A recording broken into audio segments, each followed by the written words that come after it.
In the last video, I showed how to build the Alchitry FPGA module to light the LED based upon data retrieved from the register interface. Now let's turn our attention to writing the GUI application on the desktop to send that information over to the FPGA. Let's now create a Java application, and we're going to use Gradle to create the application. So I'm going to bring up a DOS box, and let me make this a little bigger so that you can see it a little easier. So we're going to use the Gradle build system, which I like to use for Java because it kind of was built for Java, although you can use other you can use it for other languages, but Java is kind of what it was built for. So if you don't have it installed, go ahead and install it, and I'll put the link to where you can go download it and install it on your system. It has an init module. When you install Gradle, it comes with an init module, which will create all of the various Gradle runtimes and jar files in your directory. And then you can also tell it what kind of type, what kind of Java application type you want to create. So we want to create a Java application. Another type might be a library, which doesn't have a static main in it, which is basically just, a jar file with some classes. But we want to actually create an entry point with main because we want an application to run when we start this. So that will do that. And then I always like to put the version of Gradle wrapper. So Gradle, when you install Gradle, it will come with a version. However, to have better control over the Gradle version that your project is always going to be built with, it's always good to just create a wrapper that has that particular version in it, because in that way, you always know when somebody uses Gradle to build your project that the build is going to use the specific version of the wrapper that you created, as opposed to the version of Gradle that's on their system, which can be different and can cause problems. So at the time of, and I always typically, when I'm starting a new project, I just use whatever the latest version of Gradle is. You might want to use other versions, and with this you can. As of this recording, 6.7.1 is the latest, so that's what I'm going to use. So this is going to create a template Java application based on the Gradle build system, and is going to use the Gradle version of 6.7.1. Okay, we look in here, we've got some Gradle bat files, actually Gradle W bat files. I'm on Windows, so that's what I'll be using to run Gradle. And if I do Gradle tasks, I should get a task list back from Gradle of the default application-y things that you can do as a result of the default Java project that was just created. And we'll look at that here in a second. But you can see I can do build, assemble, clean. I can create a jar file, and I think I can run the application too. Yeah, right up here at the top. So you have all these things now by default created for you as a result of doing that init, which is great. So now let's start up a VSCode window, and I use VSCode for my editor. You can use whatever you want. A lot of people use Atom, use Visual Studio. It doesn't really matter to me, but I use VS Code because I like it. So we're going to use VS Code, and let's blow this up a little bit. Zoom in is Control plus. Okay, that looks good. So let's open up the folder that we just created. So this is the directory that we just put that project into. So we're going to select that folder. And Visual Studio, Visual Studio Code is going to recognize that you have a Java project, and I have, and it's doing, you can see the little symbol down here.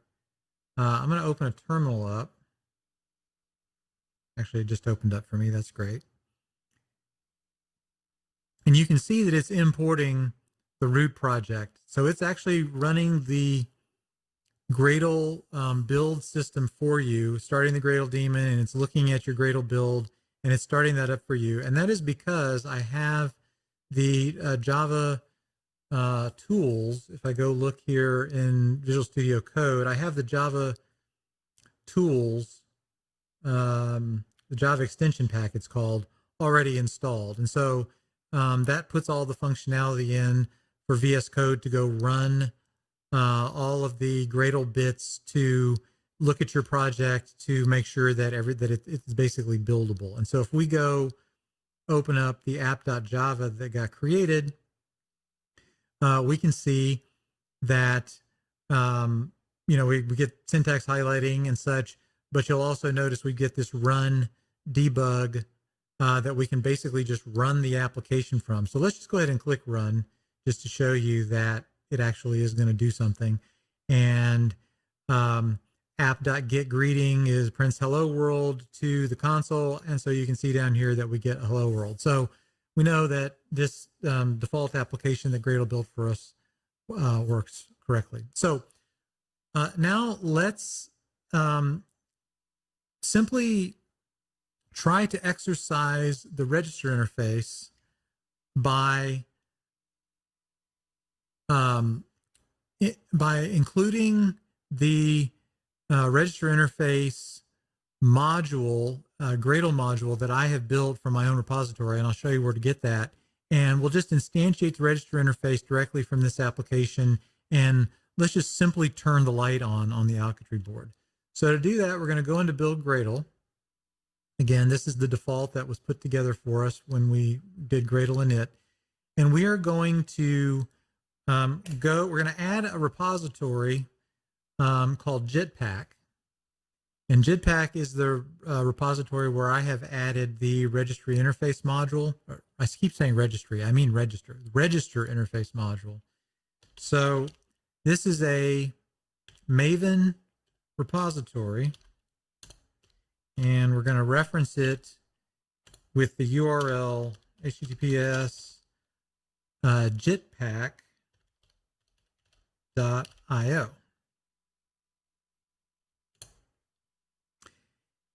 And then the module or the dependency that I created for you that has the register interface class in it is obtainable, if I can spell it right, is obtainable from the following. So from com.chuck's tech talk register interface as the name of the it's the name of the GitHub repository where I had this located, and we're just going to say get anything version 1 dot whatever or better, whatever the latest of that is, and that's really it. So when I tab off of here, it's going to say that your build file was modified. Do you want to synchronize it? I'm going to say yes, please synchronize it. And again, I'm going to go back over here and look at what's going on with my project. And we can see that looks like it's all done. So I think the synchronization worked. Let's test this out now. Okay, so let's add the register interface. Let's just simply write a 1 over the register interface to turn our LED on. And so we're going to import the component that we just created a dependency for, where I've bundled up the register interface for you. It's at com.chuckstechtalk.alchitry as the path. And so in our main, what we're going to do is we're just going to, inside the static function, we're going to create ourselves a new register interface.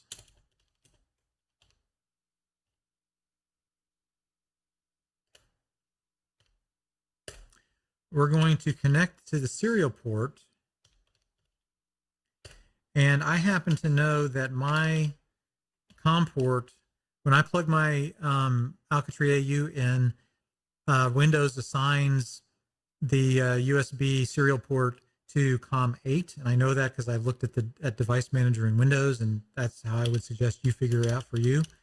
We want the baud rate to default to 1,000,000, which is what we set up the FPGA design for. 1, 2, 3, 4, 5, 6. Yep. And then we want to send a write, or we want to call the write command, writing to address 1, and we want our data to be 1 in order to turn on the LED. Now it's probably complaining because I haven't handled exceptions. Let's just, for now, let's just swallow them up. Again, not good practice, but I'm lazy, and we are just going to swallow them up. And we do need to close our register interface always, just to clean stuff up. There is a close. Well, I give my handler access to access it. Close. And what's this complaining about? Oh, well, need to catch it.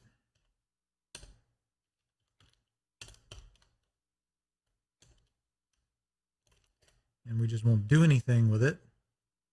And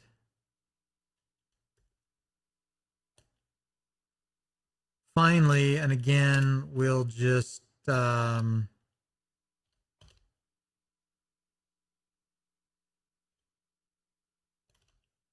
swallow this up.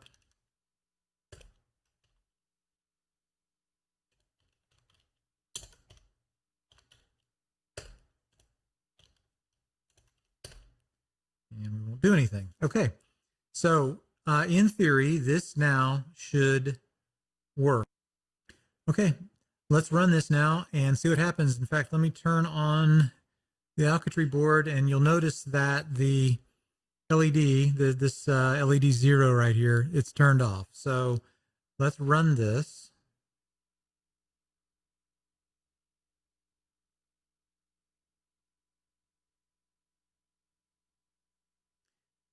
So we got our hello world on the console, which makes sense. And look, we have our LED got turned on. So now we know that the register interface from our Java application is talking over our serial port and interacting with our register interface design on the Alchitry board. So let's create a simple JavaFX application that has a checkbox on it that when you click the checkbox essentially does this, where it writes to the register interface the value of the checkbox. Okay, so I'll leave this stuff here for now. We'll come back and modify it in a bit, but let's create a new file to contain our JavaFX application. Now, Hello World needs to extend the JavaFX class application. That's what makes it a JavaFX application. So we're going to say extends application, and oh, of course, my JavaFX stuff is not showing up because I have not added to my Gradle dependency, and I've not put into it the JavaFX stuff. We are going to use the Open JavaFx plugin to bring in JavaFX goodies. And that is located at org.open JavaFX JavaFX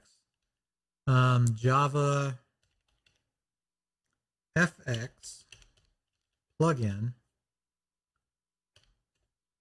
And at the time of this recording, version 0.0.9 is what was current, so that's the version that I've been using.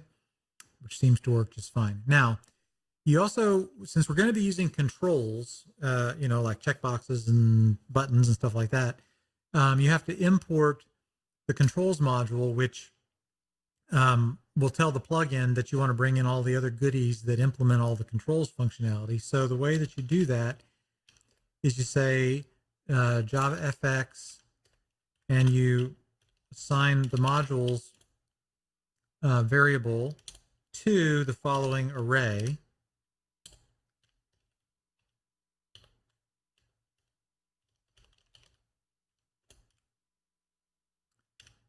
Like that. Now, the act of doing this, when I click off of here, let me click here to look at the configuration. It should bring down all the necessary bits for JavaFX. And I get a thumbs up, so it looks like that's done. So now let's test that out. Let's go back over to our application, and let's say extends application. And let's see here.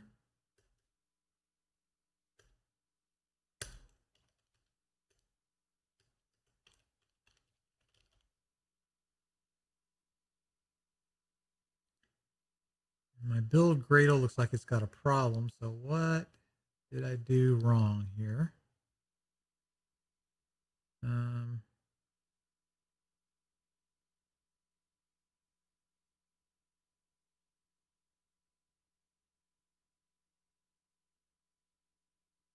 No, modules. It should be modules, not module, because that is the name of the property within the JavaFX module. Okay, so let's click off of here again and see if it takes that.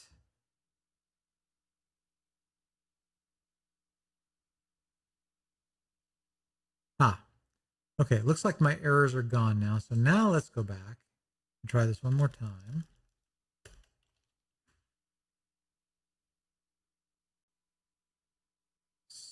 So yeah, okay, so yeah, now our JavaFX application package is showing up, which is great. So now your application has got to implement the method start, which all JavaFX applications must do. So let's do that. In fact, VSCode does a nice little quick fix here. So let's say add unimplemented methods, which makes it nice and easy. So JavaFX starts with what's called a stage. So you put your layouts, they're called layouts, on a stage, which I kind of think of as another word for a window. So you know what? I'm just going to call this window because that just makes more sense to me. So let's create a new, it's called a pane. It inherits from the class called pane. There's a couple of layout managers. One is called HBox for horizontal box. So we're just going to say pane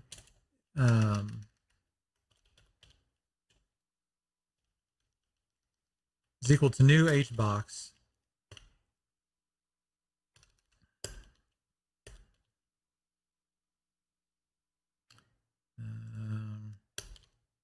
Create my imports, yeah. So that will get my import up there, and this will get this import.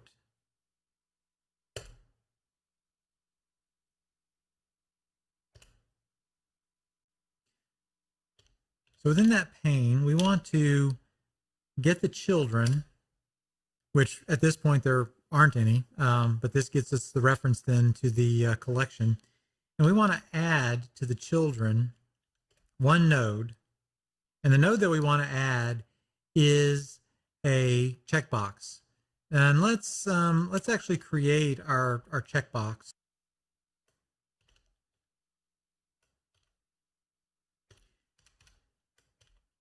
And let's just name, let's give the label to our checkbox LED 0. That's fine, because that's what we're going to turn on and turn off.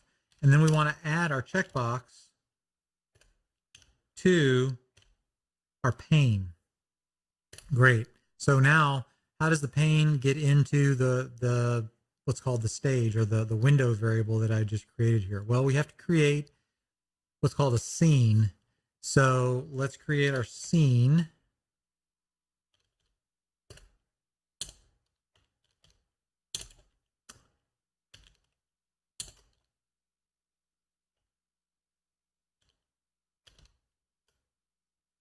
And what we do is we pass to the scene the pane that we just created.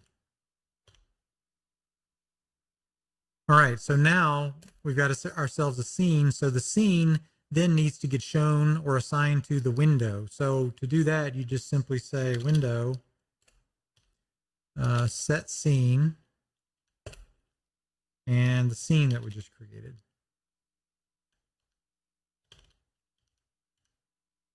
And now you show the window. All right, so that, what, 5 or 6 lines of code, that should be all that's required to actually get a checkbox to show up on a JFX window. Now, a couple of things that we need to do is that we need to have main launch essentially the JFX window manager. So how do we do that? So what we do, let's just get rid of all this stuff. And we want to call a method that basically calls launch within the application that we just created. So let's just do that. So we want to call our hello world, and let's just create ourselves a new method called runMe, and we want to pass in the arguments from the command line, which won't have anything, but that's what we'll do here. And back on our hello world, let's create a static method, our runMe static method. Let's see here. So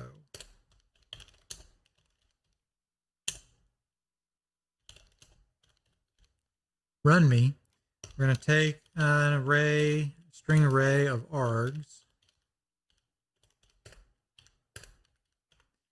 and we want to just call, because we're extending from application, we're going to call the launch method, and we're going to pass our arguments in. String string. Great. And so that actually should do it. If we go back to our app and to our main entry point, and we just click run, we should get our window with our checkbox in it, because it's so small. There we go. That's it. This is our JFX application that we just created, but you'll see it has our LED 0 checkbox in it, which we can click. So now we can create events that will do something when this checkbox is clicked. So how do we do that? Come back over here. So to our checkbox, we can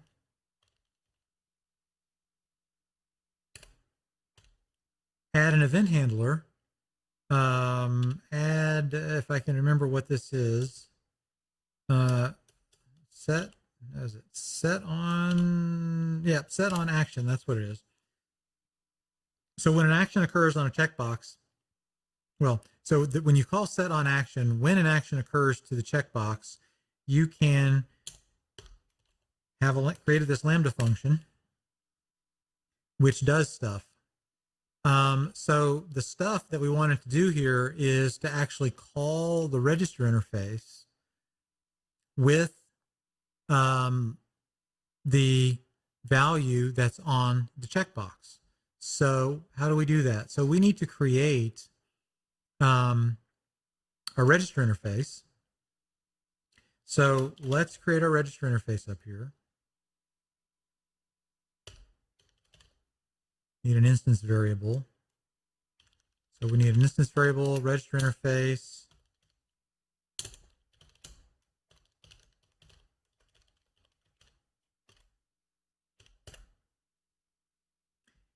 And yeah, when application starts, let's just connect. We need to connect our Alchitry board. And again, minus COM8, your mileage may vary. Should be 1,000,000. 1, 2, 3, 4, 5, 6.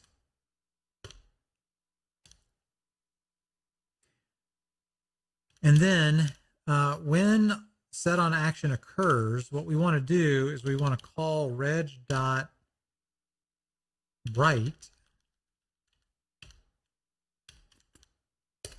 We want to write to address 1. We want to write whether the checkbox has been selected or not, and that method call is selected. I'm not quite sure why IntelliSense is not bringing that up correctly, but in any case, I know for a fact that it is selected. Oh yeah, indicates whether this checkbox is selected. And again, you can look this up in the JavaFx documentation.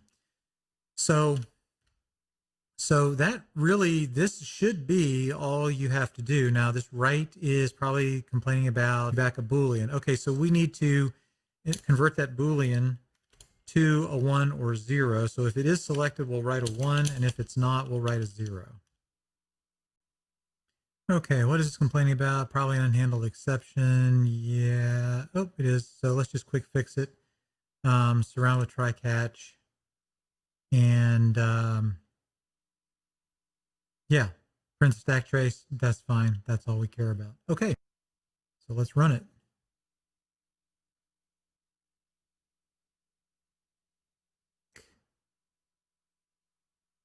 And there it is. Okay, so we have our checkbox. And so the Alchitry is already on because that was the state that it was in. And of course, we weren't reading the state. So our GUI doesn't know that it is on. So I'm going to go ahead and click the checkbox. But let me click it now again. And we can notice that the LED on the Alchitry is off. So, you know, on, off, on, off. Great. So now we have an application, a GUI application that's controlling our Alchitry AU over serial port using the registry interface and JavaFX.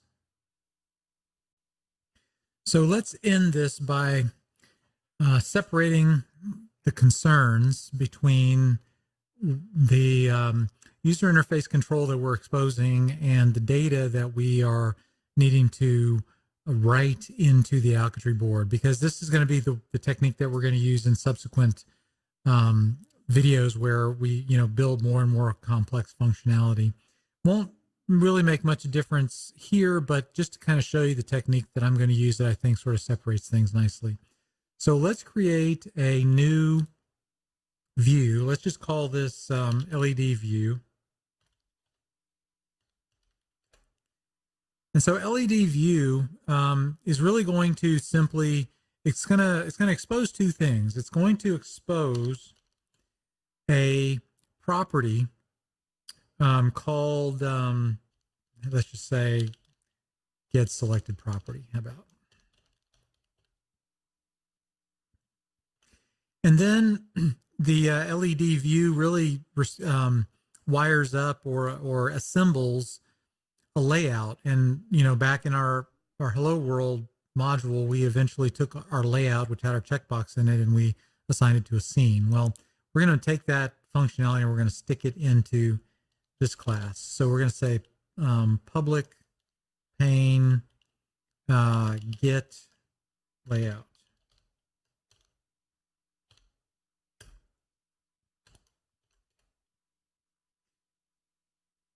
And we let's make our imports happy, and we want to create a constructor.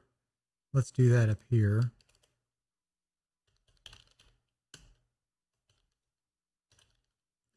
Because in subsequent videos, we're going to want to probably send in defaults to our view. So we'll want to put arguments in here that maybe wire up defaults.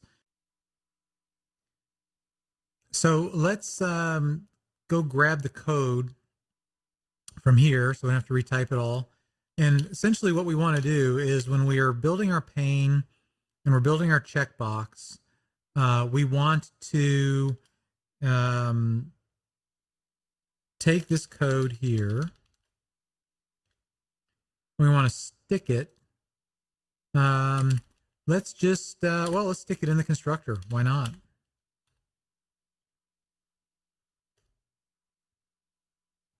So we want to create a new HBox like we did before.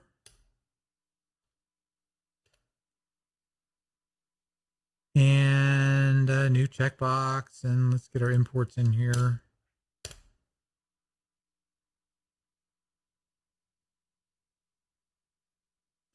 Now, we're actually not going to be writing or doing anything related to the Alchitry board in the view. So, you know, the purpose of our view is to just create our checkbox and then our layout, and then, you know, return the layout itself. So we actually need a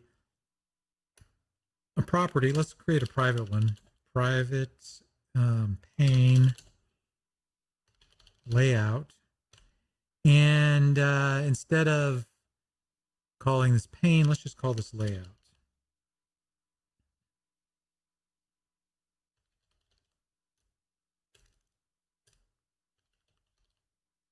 If I can continue to not spell it incorrectly. There we go. All right, so for get layout, all we want to do is return layout. Now, for this get selected property, actually what we want to do is, this is going to be a method call. Let me get this down here just to kind of order this up correctly. So our checkbox, let's actually make this checkbox a member variable.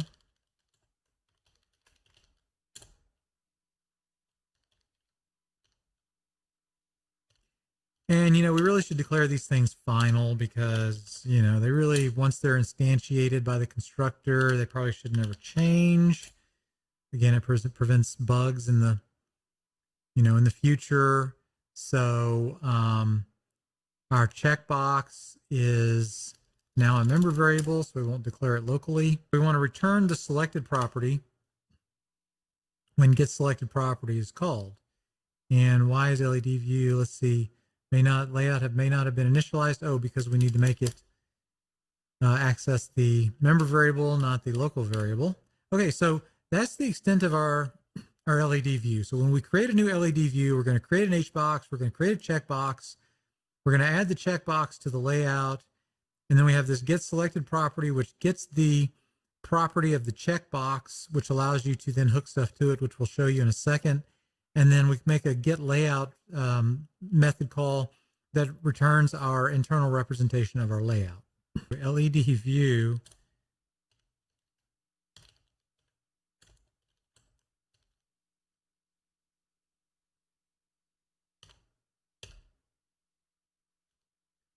my IntelliSense is just running slowly for some reason. I don't know why. Okay, so we've got our new LEDView, and then what we want to do is when we add our view to our scene, we just need to say LEDView get layout. So now we're going to take this code out, but before we do, let's go ahead and create our model, and I'll show you why. I'm going to leave it here because I'm going to reference some of the code here. So let's create our LED model. So new file.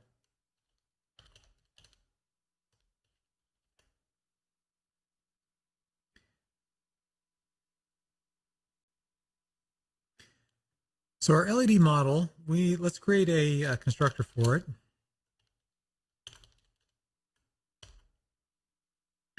And you know, when I create classes, I have this eye on testability for them eventually. And so, you know, it's easy. We know that we need a register interface class to interact with the Alchitry board. That's what this class is going to be for. It's going to be bound to our GUI such that when our GUI changes, we'll call some method on this class that will ultimately write information to the Alchitry board.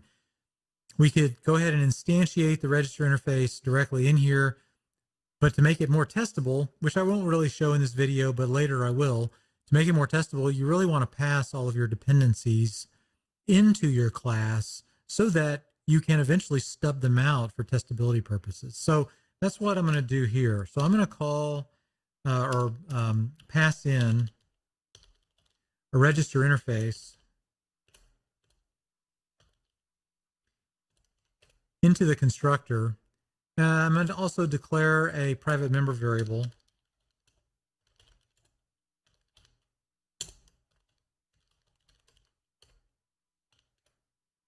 And then I'm just going to assign this in the constructor.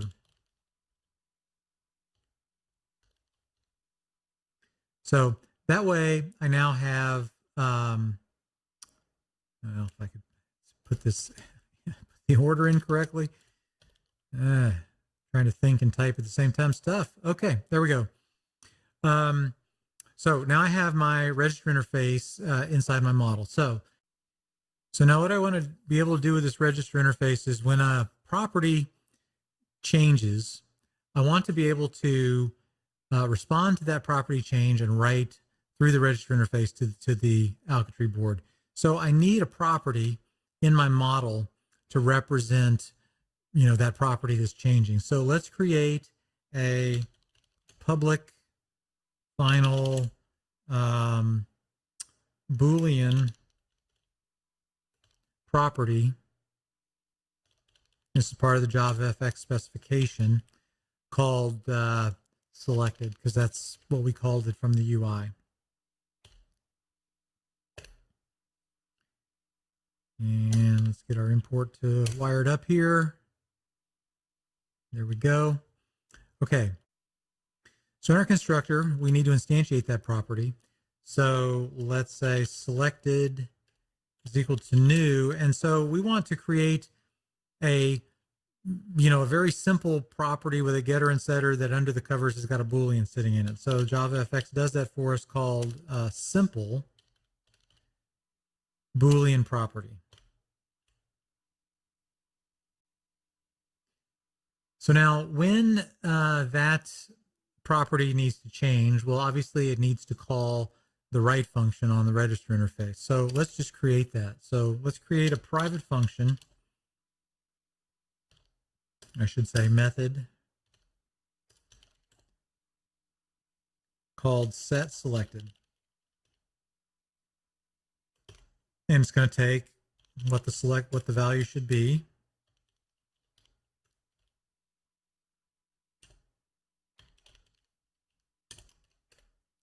And so obviously we need to write to the register interface. Well, I'm going to go steal the code over here. So it's basically this call.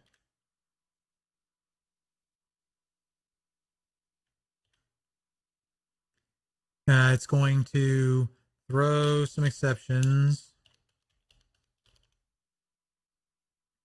And it's going to interrogate value.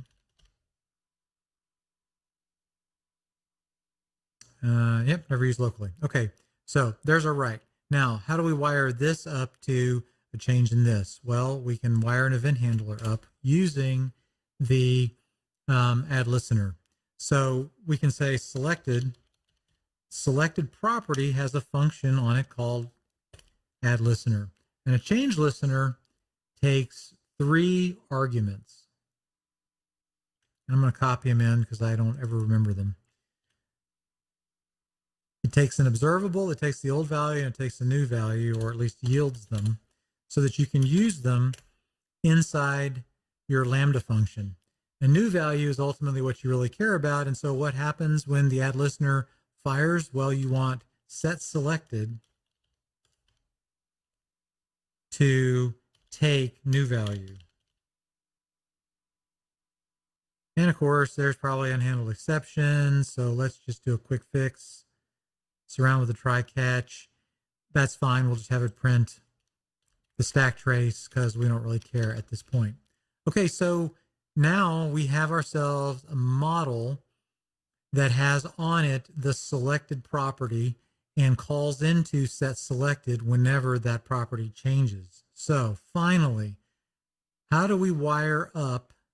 And let's get rid of let's get rid of all this stuff now. So how do we wire up the model to our view? Well, you do it like this. LED model equals new LED model, passing in the register interface, which we've already created. And so now we want to reference our model, and we want to get the property, and to the property, or to the, yes, with the property, we want to bind the LEDView getting the selected property.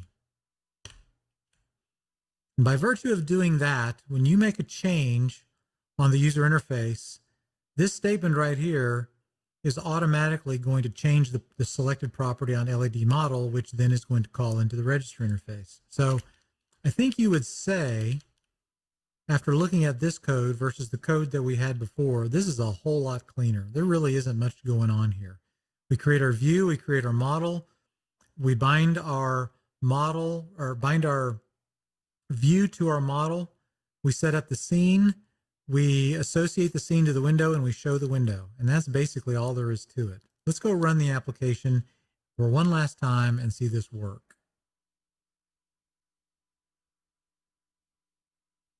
All right, there we go. Let's click it. Light comes on. Click it, light off. On, off, on, off. Works like a champ.